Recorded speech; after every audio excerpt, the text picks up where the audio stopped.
And as I mentioned before, anytime you see the entire ceiling covered with lava sickles, this is a result of the lava levels rising, coating the ceiling. When the lava levels drop, you get drips. The next time the lava levels rise, they coat the ceiling again.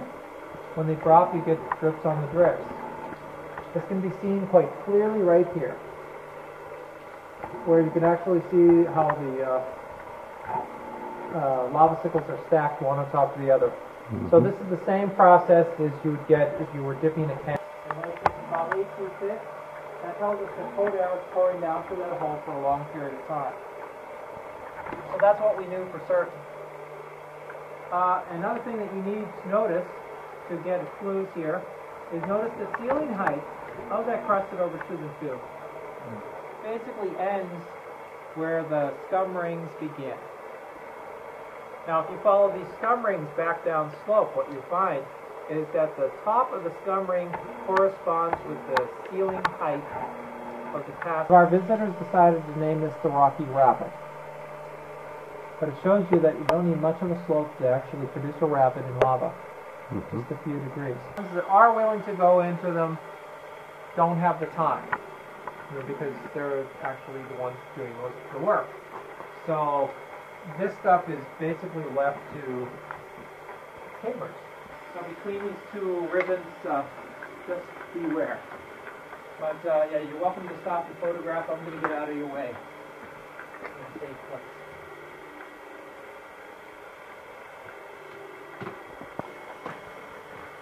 Actually supported by 4 cops that are well stacked.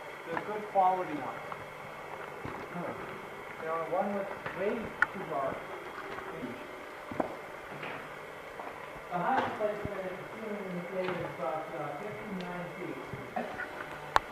And the lava just kind of flows along wherever you meet her. That's one possibility.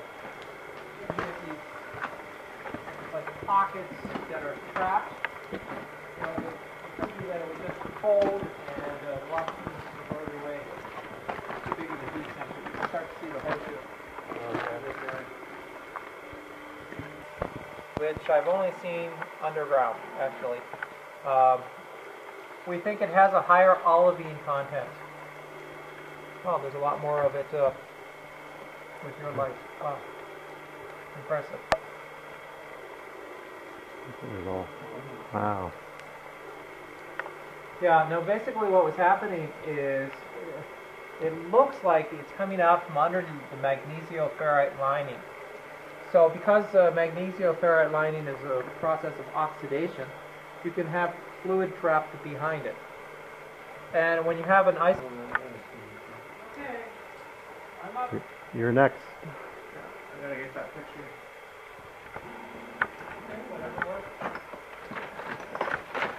Oops, sorry, I put that in your face.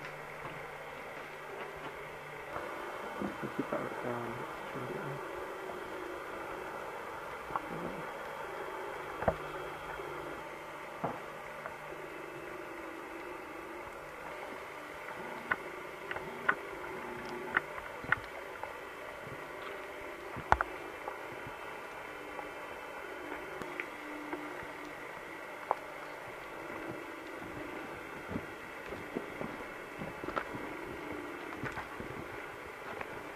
Step on this here? Yeah, and you can step in the trough then if you like, or down, or whatever works. But this is just a inkling of what's yet to come.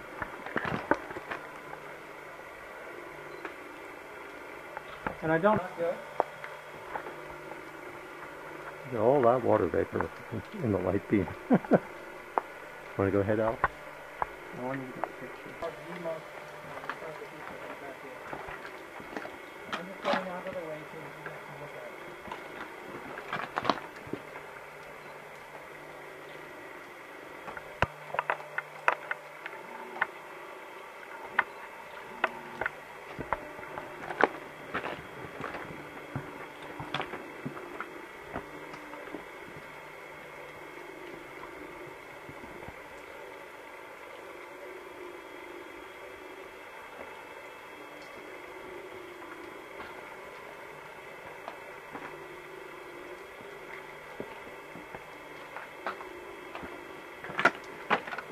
cool.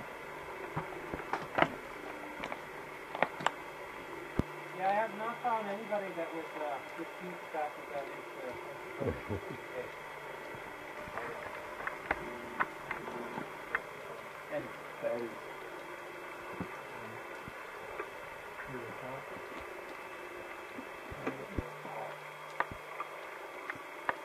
Well, you're thinking about this too complicated.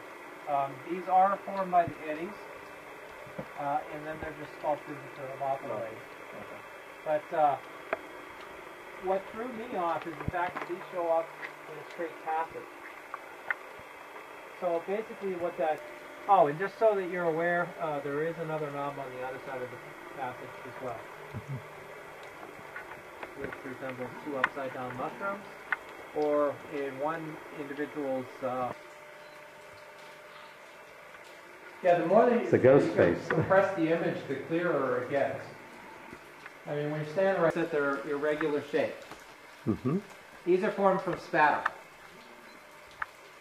So basically, when this plug that's right above you was clear, the lava was entering into the sponge pool from this area. At that time, the lava levels were probably up to where this scum ring is, closer to the ceiling.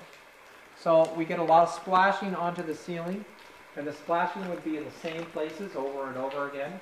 And as the lava runs down over the surface, it adds to the end and makes the lava sickles lava.